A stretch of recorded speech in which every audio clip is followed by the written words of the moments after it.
No drama. I hit the floor before I understood I was falling. 1 second I was staring at a spreadsheet. The next, my vision snapped to white and someone screamed my name like it was slipping away from them. When I opened my eyes, and 4 was tugging at my arm, and a nurse was leaning over me with the careful expression people wear when they're about to say something hard. "We called your family," she said quietly. "No one's coming." I told myself there had to be a reason. Traffic. A missed call. Something. Then I unlocked my phone and saw my sister's latest post. A smiling photo, a restaurant table, glasses raised.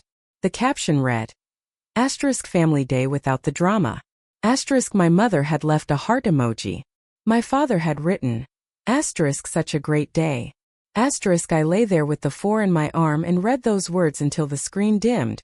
My name is Marissa, and for most of my life I told myself that my family wasn't perfect, but they were still my family. I repeated that line the way some people repeat prayers, hoping it would feel true if I said it often enough. Growing up, the house was always louder for my sister. She had a glow that teachers and relatives and neighbors couldn't stop pointing at.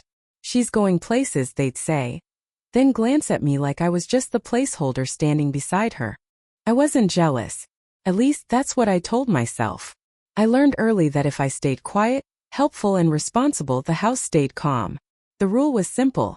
She needed attention. I needed to stay out of the way. That dynamic never changed even as adults. My parents still lit up when she walked into a room, still asked me to be understanding, still reminded me that she was under pressure, and had big dreams and needed support. Somehow that support always flowed through my paycheck. Every week without exception I sent them $700. They said it was temporary. They said I was saving the family. I believed them because believing them hurt less than admitting the truth. I was the designated helper, the dependable one, the one who didn't get to say no. My apartment reflected that life. Small, dim, bare. Bills stacked beside reheated leftovers. A cardigan draped over the same chair every night. Some evenings I'd sit by the window and watch people walking home with grocery bags, laughing on the sidewalk, and wonder what it felt like to be someone worth coming home to. I was running on fumes, financially drained, emotionally starved, and still trying to prove I deserved the smallest bit of care. So when I collapsed at work, part of me wasn't even surprised. What surprised me was what came next. They discharged me 2 days later. I walked out slowly, the sunlight feeling almost foreign on my skin. The nurse reminded me to rest and avoid stress. I nodded, pretending I had that kind of life. That night, my parents finally texted, not to ask how I felt, not to mention the fainting or the tests. My mother wrote, "Don't forget the $700 this week. We're counting on you. And don't bring your work stress to us. Your sister has enough on her plate." Not one sentence about the hospital. I stared at the message until my phone screen dimmed. Then I opened my banking app and transferred the money. My hands shook the entire time. Something inside me tightened like a warning, but old habits are chains, and I didn't yet know how to break mine. The turning point didn't arrive with a dramatic shout. It arrived at a coffee shop, through a passing comment from my sister's neighbor. Mrs. Turner tilted her head when she saw me. "Haven't seen your sister around much lately. Everything all right with the house?" I blinked. "The house? I thought you'd know," she said, lowering her voice. "The paperwork issues. The loan. Your name came up on one of the notices." My name. On her loan. I walked home with my heart pounding. I dug through old drawers, folders, envelopes. Anything that could tie me to something I'd never agreed to. And slowly, painfully, the truth took shape. The vague forms I'd signed in my 20s without reading. The "you'll be helping us all" assurances I'd accepted without question. The quiet assumption that my signature, like my money, was simply available for the taking. I didn't sleep that night. I sat on my apartment floor surrounded by old mail and bank letters, and a cold thought formed. Responsibility doesn't protect you from people who see it as an invitation to take more. The next morning I called in sick and spent the day researching. Loan liability. Unauthorized signatures. Financial exploitation. I emailed a legal aid service and described my situation in careful, hypothetical terms. The reply came quickly. Gather proof. Keep communication in writing. Do not sign anything else. Silence is not consent. You have more power than you think. Asterisk I read that last line until it felt real. Then I stopped sending the $700.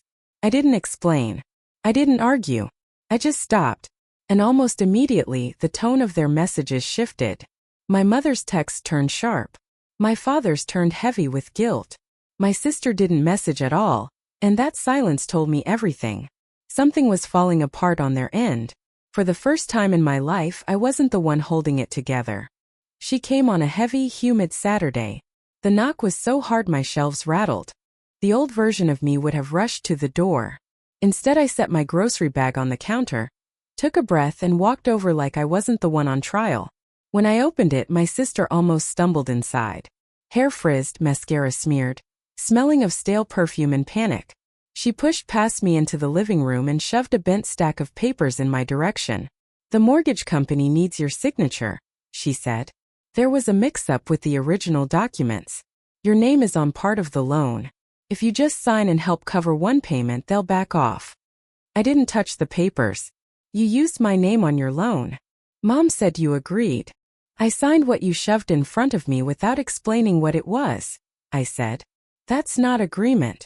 That's you counting on the fact that I never say no." Her nostrils flared. "You're being dramatic. This affects all of us. If I lose the house, where are Mom and Dad supposed to go?" My phone buzzed. A text from my mother appeared on the screen. Asterisk help your sister. It's your responsibility. Don't embarrass us. Asterisk responsibility. Embarrass. The same two words they'd wrapped around my throat for years. I picked up my phone and scrolled to her post, the one from the day I was in the hospital. The smiling faces. The raised glasses. Asterisk family day without the drama. Asterisk I turned the screen so she had to look. The room went very quiet.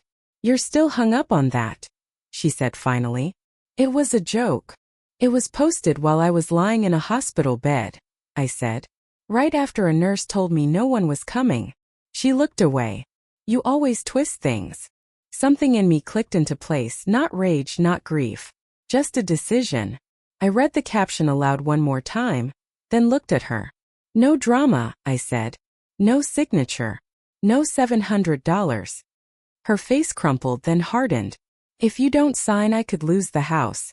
Mom and Dad will never forgive you. Maybe you should have thought about that before you used my name like it was free." For a moment something flickered in her eyes, something almost like fear. Then, "Please," she whispered. "You've always been the good one. Don't stop now." "I'm not stopping," I said. "I'm finally being good to myself." She recoiled. She grabbed the door. She left the papers on the coffee table as if they might sign themselves if she slammed hard enough. "You'll regret this," she said. Then she was gone. I stood in the quiet and waited for the guilt to crash over me. It didn't come. In the weeks that followed, the silence from my family was louder than any argument we'd ever had. No more demands. No more guilt-soaked texts. Just quiet. And in that quiet I finally heard myself think. I cleaned my apartment because the space felt like mine. I bought groceries without calculating what I'd have left after the transfer. I slept through the night without checking my phone for emergencies that were never mine to solve. One morning, drinking coffee by the window, I noticed the world looked wider, lighter. Like I'd stepped out from under a shadow I'd never noticed until it was gone.